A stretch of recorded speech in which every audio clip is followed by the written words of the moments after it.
Hey, okay. Hello. Good I morning. think that's it for us right now. I know that Brian may join us in a little bit, and when he arrives, we'll add him to the stage. Welcome, everyone, to this week's Karura Community Call. I'm Robin, Community and Growth Manager here at Acala and Karura. I also have up here on the stage with me Betty, if you want to introduce yourself quickly. Thanks, Robin. This is Betty, co-founder of Acala, calling in from New Zealand. Early morning for me. Good morning. And we also have Dan here on the call. Hey, Dan, if you everybody. could intro. Yep, Dan Reeser, VP of Growth for Acala and Karura, and getting towards the end of the day for me. We really are globally distributed here. If you haven't been on the calls before, this is sort of how it works. You can jump into the community call chat channel and ask your questions. You can also ask your questions directly to us. We'll have some Q&A components to this call where we invite anyone here up on stage to speak with us directly. And we'll continue to post any sort of visual elements in the community call whiteboard channel. So keep an eye there. You could see right now that we have the agenda listed. So one caveat is we are trying to make this call extra quick this week because we are hard at work on a special announcement, and we'll make that clear at the end of the call what that may be. But for the time being, I think we'll just kick off and go right into the update on the current Karura stats. Betty, if you want to take it away. Yeah, sure. So today is going to be quick. Hopefully we can finish all this in 30 minutes and go back to do some more work. So maybe just a little bit of update on how we are doing on Karura. So let me just upload this image here. So I'll put something on the whiteboard that everyone can see.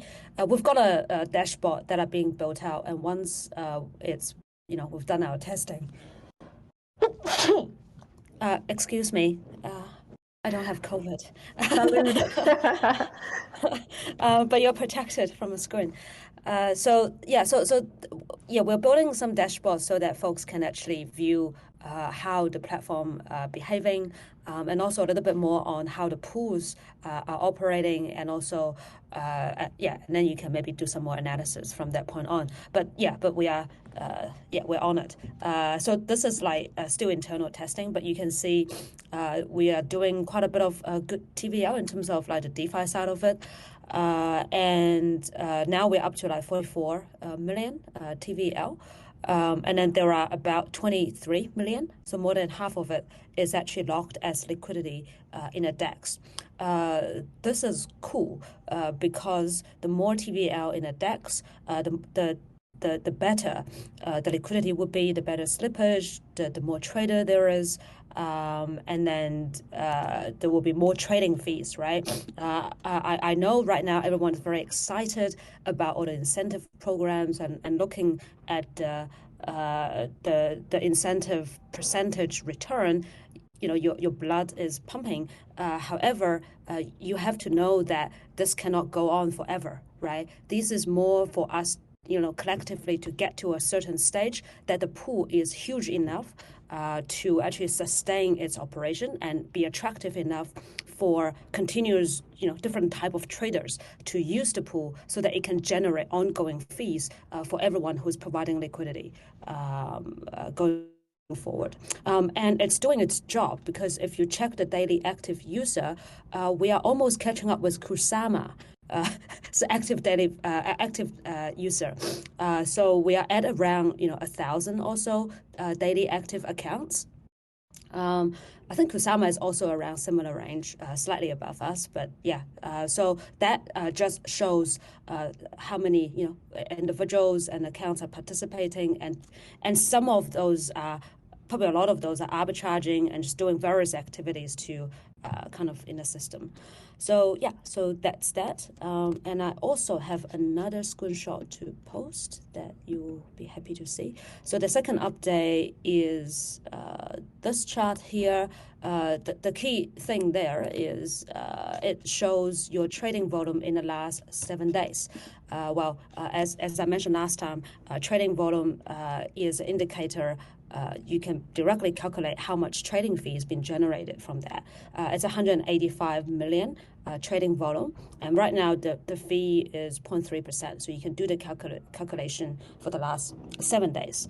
While it is probably not as significant compared to all the incentives that you are getting, but this is a goal. If we can get our trading volume up, then the return will be good, continuously and sustainably. So that's the second thing. And then the third thing that I need to update is last night we've updated our liquidation ratio. So that's basically a risk parameter change. We actually have a dashboard from Gauntlet. There we go. So there are two things I think that's newsworthy. One is what it means for this risk parameter change, and the second is the governance change process is slightly different this time, and it's kind of also an experiment. I'll explain why we do it this way and then see if it makes sense. So first of all, as you can see, this report comes out, before we make the change, and then they make the recommendation. So remember last week when we started our kUSD stablecoin, the KSM collateral ratio is 2.75. So that's 275%. So basically, for every 1 kUSD you mint, you are required to put down an equivalent value of $275 worth of KSM. And then if the price drops 50% point, so drop to 2.25, then you are at risk of liquidation, which means you are not at a safe level. Then the system will automatically sell off part of your KSM collateral and then pay back however much the KSM that kUSD that you've minted to actually pay back the entire vault so that the system is safe. So that is the sort of the ratio back then. And it is very, very high for a number of reasons. One is we don't know how this product is going to behave. Secondly, very important, last night I also put out a friendly reminder that Kusama is highly volatile. If the price goes up and down very dramatically, then it will also very much could put your vault in danger if you don't have a high enough collateral ratio. Right. But after 1 week of running, so Gauntlet is monitoring all the data live every minute, real time. And then they kind of feedback to us is one is, the system seems to operate in very smoothly. And then the stablecoin is kind of stable. And then at this point, they are recommending that we could lower the ratio to 2 for collateralization ratio. So this means 200%. So for every 1 kUSD you mint, the minimum collateral required is 2 kUSD worth, $2 worth of KSM. So hopefully that is going to release some liquidity, but also at the same time, a word of warning, the liquidation ratio is also lowered to 1.8, and the difference between the two is smaller. The difference between the two is basically served as a cushion. So imagine if you've minted some kUSD by putting in $2 worth of KSM. And then you minted $1 kUSD. So basically, you max out on how much you can mint, and a slight price change, a drop down to I think 20% or something, then of KSM, then you are at risk of liquidation. But as you know, KSM is quite volatile, so you probably want to go slightly higher, even though this is the minimum requirement, just to be safe. So that's that.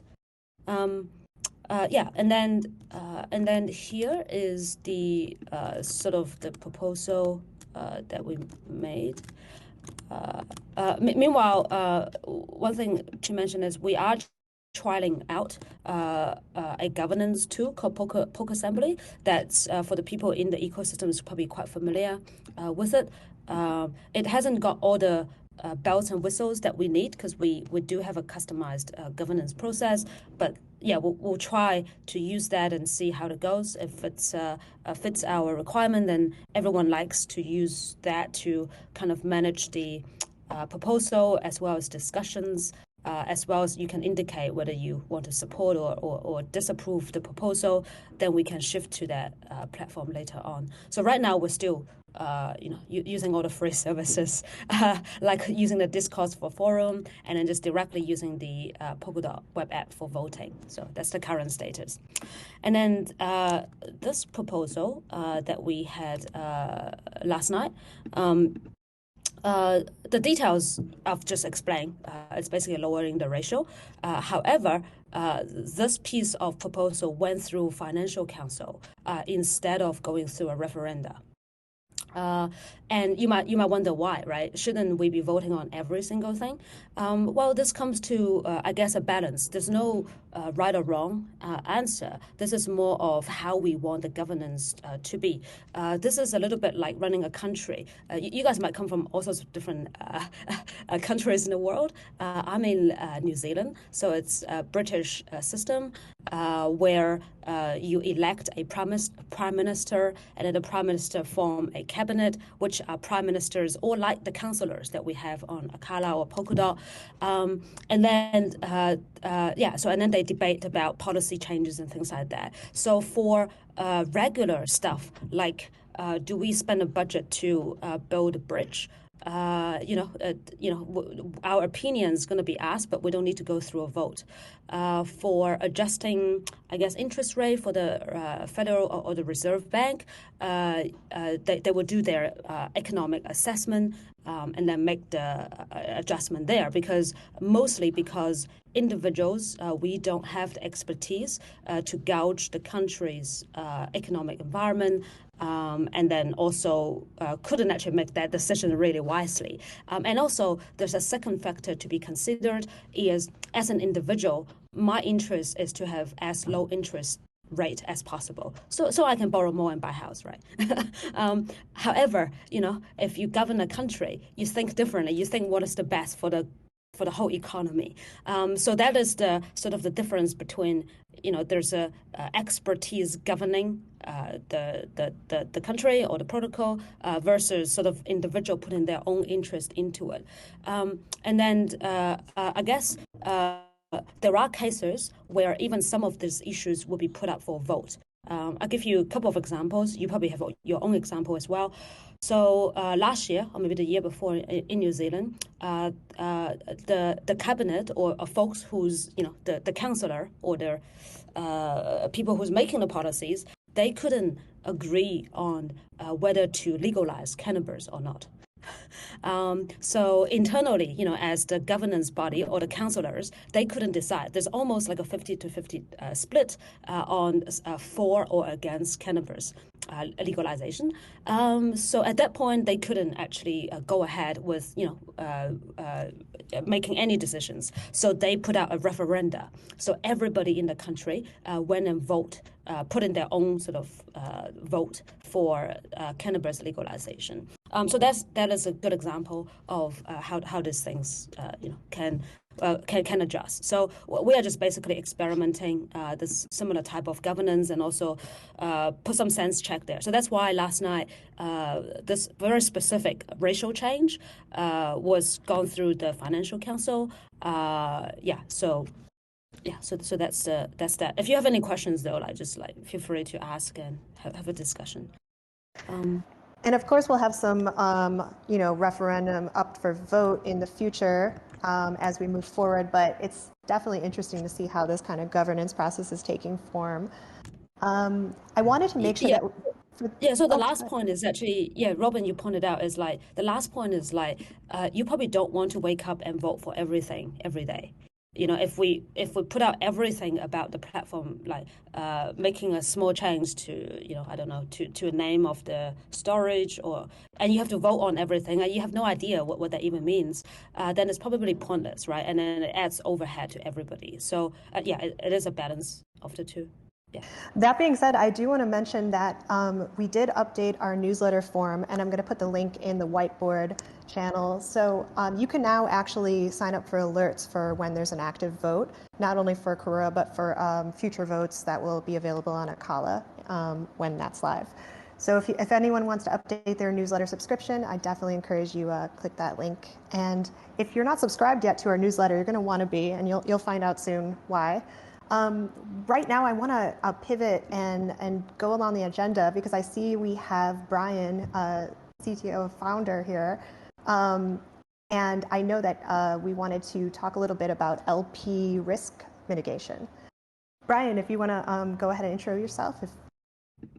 Yep. Hi everyone. Hey. This is Brian. Yep.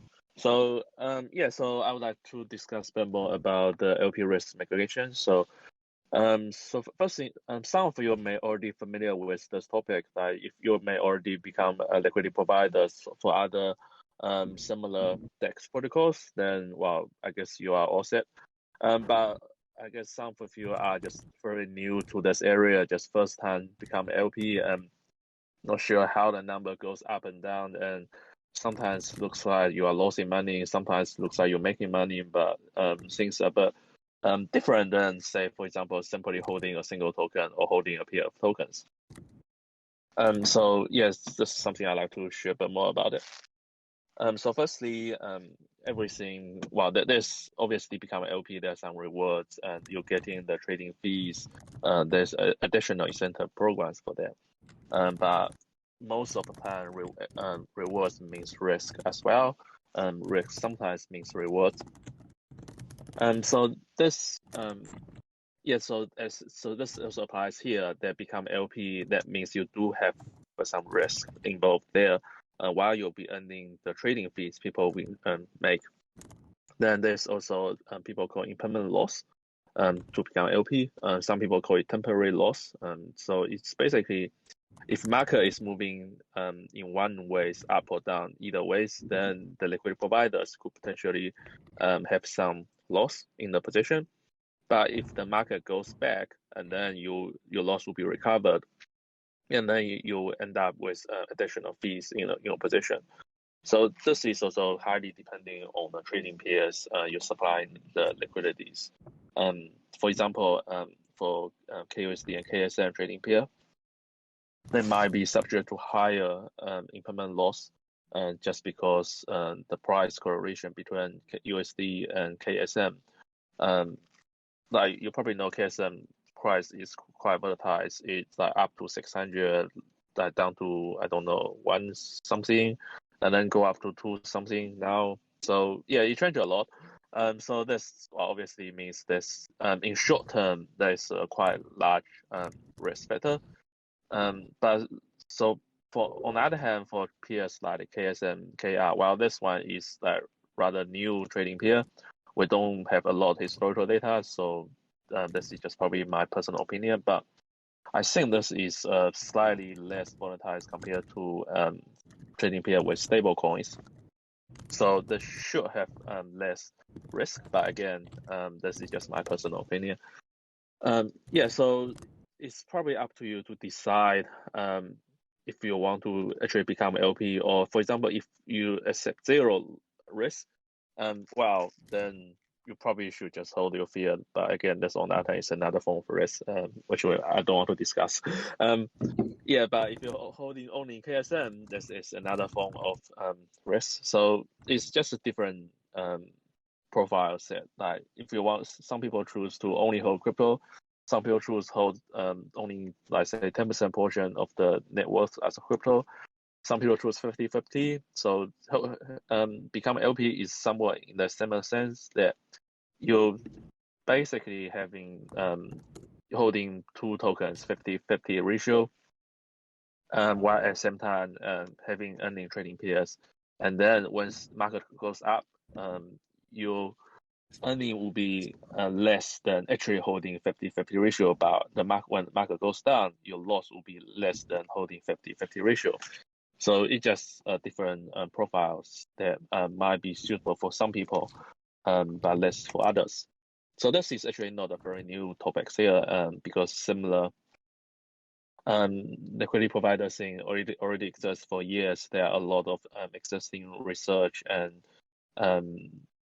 strategies forming around this area. So there are a lot of resources on the internet that can be very useful. So if you are really new to this, I encourage you to do your own research, try to actually understand what's going on, and then decide if that's the right way for you. So another way to reduce the loss is actually just become arbitrager yourself. So obviously there's between any exchanges, decentralized or centralized one, there could be arbitrage opportunities. And then if you do right, then you can making some profit from arbitraging between DEX. But obviously, if you do wrong, again, you're still having some risk of as well. Because arbitraging, there's obviously a trading fee involved. So if your profit is say 0.1%, but you're paying 0.3% fee, well, you are not really making a profit. But this another advantage of having LP become an arbitrager is that while you're paying 0.3% fees, but certain portion of the fees go back to because you are an LP, so certain portion of the fee go back to you. So you're basically trading with less fee compared to other people that are not LP. So this is just another advantage if you want to become LP and want to become arbitrager. Cool. Thank you so much. We shared in the community call whiteboard channel the link to the Acala wiki, which kind of goes over the LP returns and risks. But like Brian said, we encourage you to do your own research. Make sure you understand impermanent loss. I see some folks in the community chat, some ambassadors have shared the Finematics video for impermanent loss, and I think that's a great place to get started. But yeah, just do everything. Make sure you understand the apps you're using, and hopefully these calls will make it a little more clear as we continue them. So I want to bring it back to the agenda since we were trying to get this in 30 minutes, but I have a feeling it's going to extend a little longer. But I know a lot of folks have some questions about the stablecoin and how the stablecoin's been behaving. If Betty or Brian, you want to speak to that. Yeah, sure. I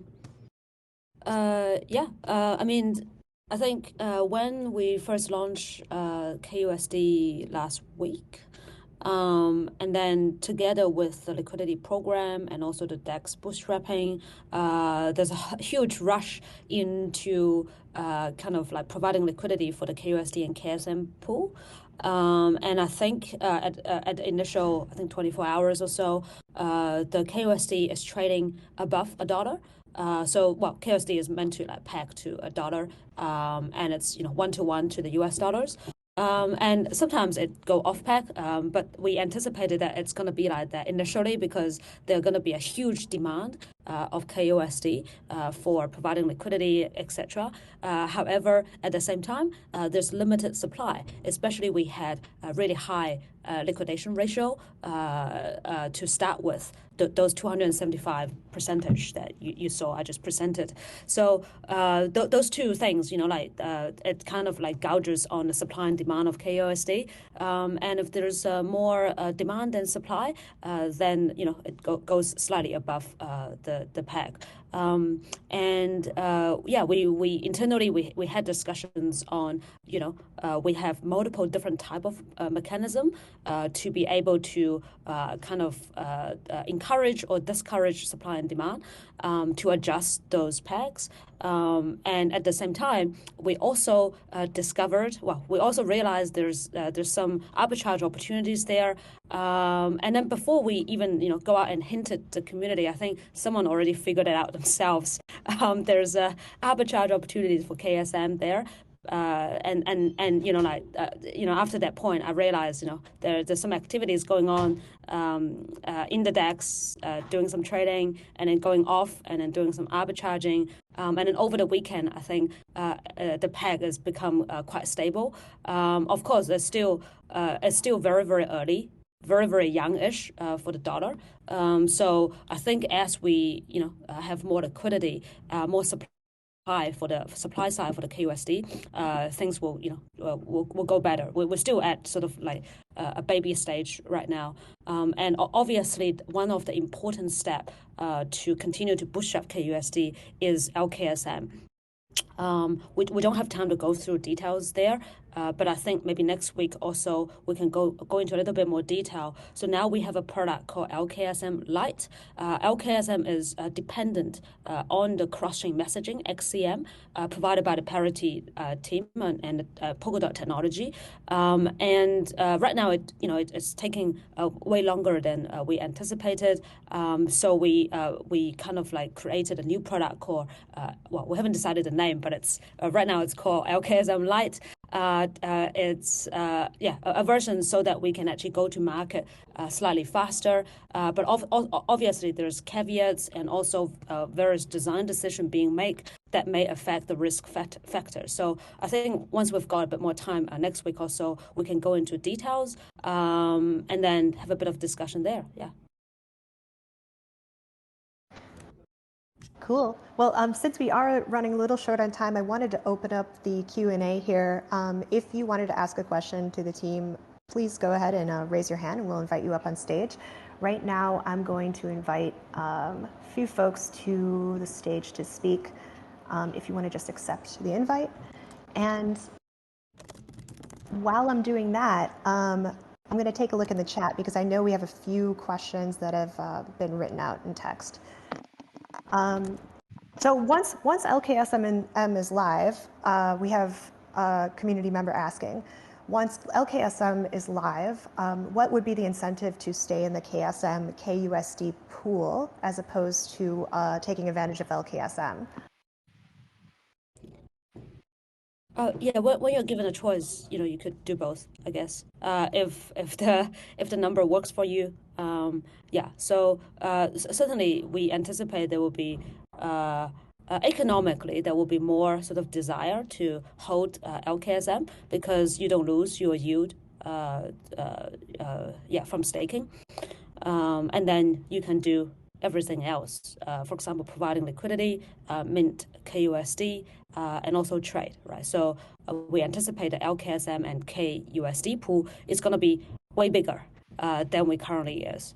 And at the same time, we also think the KSM pool, the KSM kUSD pool, has real demand and utility because there will be people want to use and trade the actual KSM token, right? And then KSM token is also listed on various exchanges and things like that. So there's various different markets that it's like kind of more global, that it works as an ecosystem. So there will be demand for KSM as well. So then the KSM and kUSD pool will have utility. Once you've got utility, you've got enough liquidity, then the machine just keeps going, right? It generates fees, obviously will help incentivize to get to that stage. So I think the two will coexist, but anticipated LKSM will be way bigger. So. Cool. I think that you mentioned it to me. It's sort of an integral economy. Like all of these products are helping each other to, thrive, and they all affect each other. So that's kind of the cool perk of, this experiment of this all-in-one dashboard with all of these DeFi products together. And it's definitely interesting to watch what is going to happen. I am going to pass the mic over to Blink if you want to ask your question. Blink, please. Yeah, can everybody hear me? Yeah, go for it. Okay, cool, right on. Well, thank you so much for the opportunity to speak. The team's awesome. Thank you for everything that you do. I just wanted to ask about stable assets being added to Karura specifically as it pertains to USDT, USDC, and other options, simply because we've seen the records that Circles and Coinbase and Tether have released in regards to what backs their stable coins, and to their credit, they have increased their government and corporate paper, but it's still basically just a lot of debt, which concerns me. RAI, however, as another option, is backed only by ETH, and the Reflexor protocol is backed by a lot of big mines in ETH and has been audited multiple times by multiple companies. I understand that the ETH bridge needs to be operational first. I'm just trying to be proactive. Thank you. That's everything. Cool. Very thoughtful question. Yeah, you are thinking a lot of things that we are thinking as well. So certainly, we've done step 0, which is launching within the Kusama ecosystem, but we're not gonna stop there. And also, we are not just a Polkadot ecosystem only a platform, because with a broader vision of Polkadot, we are multi-chain. Multi-chain doesn't just mean building bridges and then putting liquidity, but it means more than that, right? So we can actually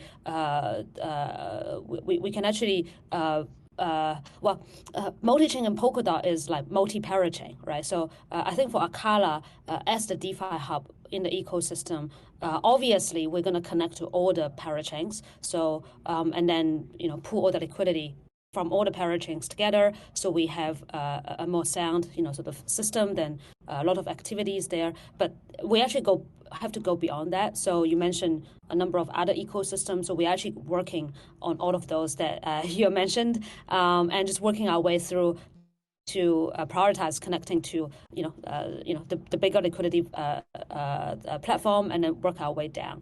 And also, I guess at the same time, I think we are also preparing bridges to be launched, and at the same time also our EVM platform. So so we've made some breakthrough, I guess, from our EVM platform, so that it is Ethereum experience compatible. So now you can actually use MetaMask to interact with the apps on our EVM, and so that will probably help to attract a lot more external activities to leverage what we've built out of Substrate and the Polkadot ecosystem, because we've been a champion of this specialized application blockchain, and then a lot of the cool stuff, for example, in our liquidation process, we in our stablecoin we use oracles, right? So for example, when we connect to Chainlink, so Chainlink is building a pilot and we're going to be integrated, then their price feed is going to be automatically sort of updated and then also prioritized in the system, unlike you have to kind of wait for the miners to do the prioritization in systems like Ethereum. Right, and then this avoids things like Black Thursday, that your price doesn't get updated, and it's quite a critical thing if you're doing DeFi, right? So we've got that feature, and then by allowing this end-to-end sort of it's kind of like a coherent and merged experience of Substrate and EVM. Then all the Solidity developer can enjoy all of the stuff that we've built at a Substrate level kind of like seamlessly, right? And then this is also another sort of breaking point for us to actually be able to, I guess, expand outside of just our own domain here. So yeah, so a lot more exciting stuff to come. So just be a little bit patient, and launching products is actually quite hard, and then a lot of risk involved, and so we're just doing our best here. So thanks. Cool. Let's pass the mic over to Tony. Tony, are you free to ask your question? Thanks, Robin. No problem. Pretty quick. It's going to be 2 questions. One is regarding the earn model in the DEX. So the rewards that I'm seeing right now, are those including the retroactive rewards? Because I'm providing liquidity since the bootstrap, right?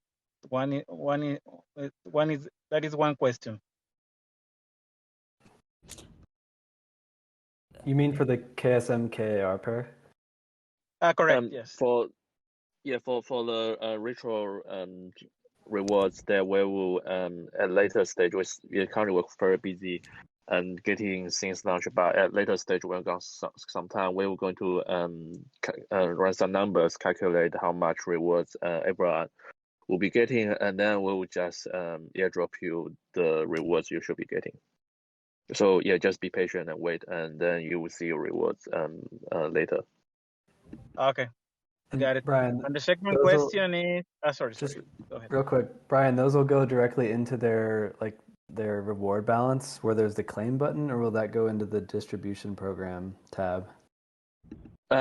Yes, so there's some details which still need to be finalized. That one possibility is just go to balance directly, but another possibility is required claim process. But we're trying to make things as simple as possible while at the same time make sure everything is technical feasible. And well, obviously we don't want to spend way too much time just for this one-time airdrop.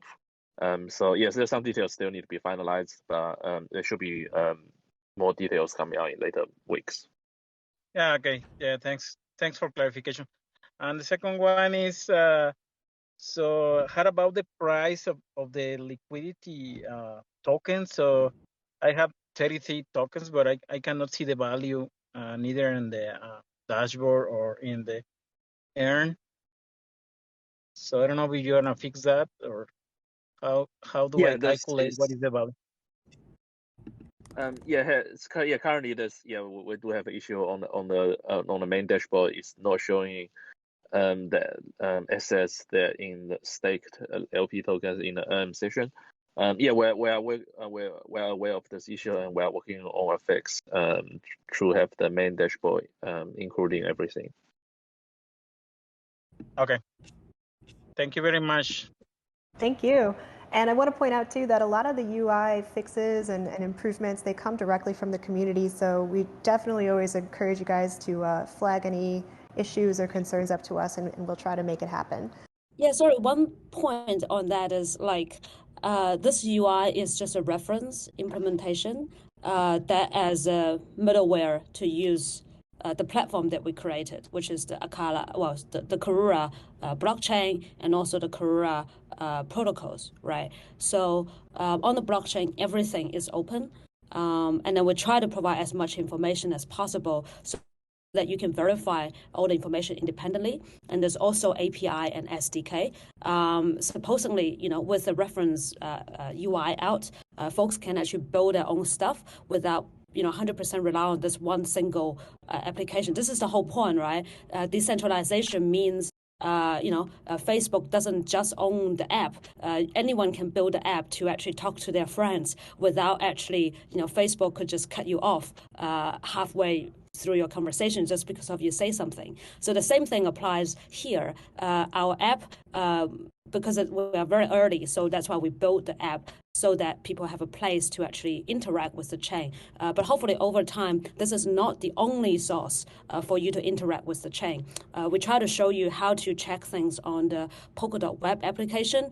It is very basic, but that's another way to verify how much LP tokens you have. You can also easily do the math to see how much value it actually worth, right? And then also, I'm sure, folks who's listening, there are developers that you can actually build a front end to actually, represent things differently in the way that you like, right? You don't have to always ask for permission from us to change the app in this way or that way. You can just do your own thing if you want, because everything is on chain. And then also, when you are doing those development, feel free. I think we have a developer channel or tech channel. If you need any certain data or not sure where to check the information, just ask there. If that's not there, we'll try to provide documentation or give you some guidance so that everybody, will be able to participate that way. So. Cool. Let's take one more question. We have Jaeger Mario on the stage here. And then we'll wrap it up after this with a Acala announcement. Jagger, you good? You ready? Hi. Hey. Hey, so my question is, I have current LP positions, both using KSM, and I was hoping that when Liquid KSM goes live, that there'll be kind of a grace period to let people pull out of the LP positions stake, get liquid KSM to put back in the LPs without losing the loyalty bonus. I was hoping that could be done somehow with snapshots before and after some grace period to let people do that. Yeah, so good point. So we are actually currently, if you withdraw your LP token, you lost the loyalty bonus. But actually, we are working. Well, there's already improved updates in the runtime that will not going to automatically claim your rewards upon withdraw LP tokens. So that means you can withdraw your after the next runtime upgrade, which hopefully happens maybe early next week, and then you will be able to withdraw your LP tokens without claiming the rewards, and then you're not going to lose your rewards. Cool, thanks for the suggestion. Okay, I think just because we have to get back to work on a specific project, Dan, do you want to take it away with the Acala ecosystem announcement? Yep. Cool. Well, it's good to see we've got 134 people, 135 on now. So thanks everybody for taking the time. Many of you have been here the past 4 or 5 weeks as we've done this, so we appreciate it. So yeah, we are moving along. We've got a lot of different parallel projects going on. So as you can see, we've got quite a bit of product feedback and just additional product launches coming for Karura.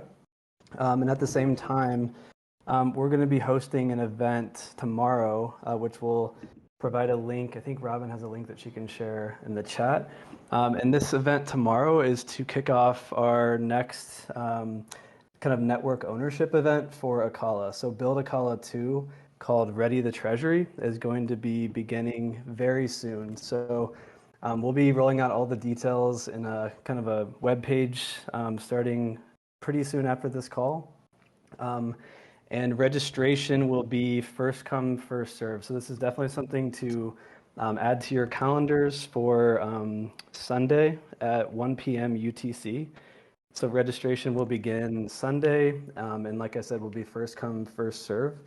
What this event is a way for all of us to come together and prepare the Acala Treasury for network sustainability and growth over time. The Treasury is this on-chain kind of pot of funds that are both native assets, so ACA, and foreign assets, including things like DOT. And these are all owned and governed by all of us as token holders. And over time, we can use this treasury for self-sustainability, which means we can actually use the dots that are contributed from this upcoming event to fund future parachain slots on Polkadot. So say it's the next one in a couple years, or even after that, every couple years, we're going to have to renew this slot on Polkadot, which if we were doing a crowd loan every time would be quite a bit of headache and potentially not sustainable because you'd have to begin printing tokens. And with Acala, we have a fixed token supply, so we don't want to have to do that. So what we're going to do is use our own treasury to be able to self-fund those auctions instead of needing to do crowd loans every 2 years. So this event, like I said, is starting very soon. We'll be sending out emails and social communications. And then tomorrow at the exact same time, so I believe it's 9 p.m. UTC tomorrow, we'll be doing a crowdcast and walking through some more details on Build Acala, Ready the Treasury. And yeah, we're really excited to kick this off. There's been a lot of work already put into it, and things will be rolling out fairly quickly. So yeah, we invite all of you to participate if you'd like, and there will be plenty of resources for you. A whole wiki, a bunch of frequently asked questions, and then we'll of course have the Discord here to walk everyone through any questions you have or answer anything that's on your mind. Anything to add to that? It's just going to be a really exciting week, I think. Just to reiterate, we have the presentation on Crowdcast tomorrow. That link is shared in the whiteboard. And then on Sunday, we will have the registration open for this event. So be sure to mark your dates on your calendar. And I just shared again the subscription for the newsletter. If you're not signed up, I would encourage you to sign up to make sure that you don't miss any news on this. Cool. Well, I think that we can wrap our call and get back to all of the details that we have to get in order for tomorrow's event. We hope to see all you guys there. And again, thank you so much for taking the time to attend these every week. We're going to take some time also to go through the community call chat. I know there's tons of good questions there that we didn't have time for, so we'll be sure to go through that after this call. But yeah, thank you so much. Thanks, Brian, for taking the time. Thanks, Betty, and Dan. Thanks, everyone. And yeah, we will see you guys next week, and we'll post this recording to the Acala YouTube. Thanks, guys. Thanks Talk so to you much. soon. Bye. Bye. Okay, bye.